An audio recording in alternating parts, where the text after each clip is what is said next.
இன்னைக்கு முதலமைச்சர் கூட சொல்லியிருக்கிறாங்க, இது தேர்தல் சந்தர்ப்பவாத கூட்டணி அப்படின்னு.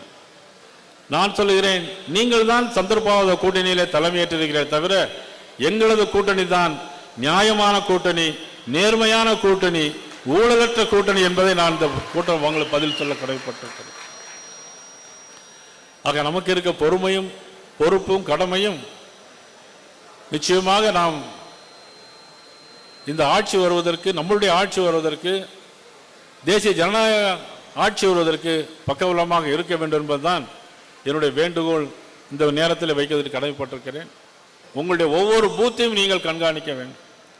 உங்கள் பூத் நம்பர் எது, எந்த மண்டல தலைவர் எத்தனை பூத் இருக்குன்னு பாருங்க, பூத் கமிட்டியில் உள்ள எல்லாரும் சரியா இருக்கிறான்னு பாருங்க. அந்த பூத்தில் இருக்கிறவங்க சரியா உழைக்கிறாங்களா இல்லை வேற அவங்க பக்கமுடைய கவனம் இருக்கிறதா என்று பாருங்கள். ஆக பூத்தை செம்மைப்படுத்தினால்தான் நாம் நிச்சயமாக வெற்றி அடைய முடியும்.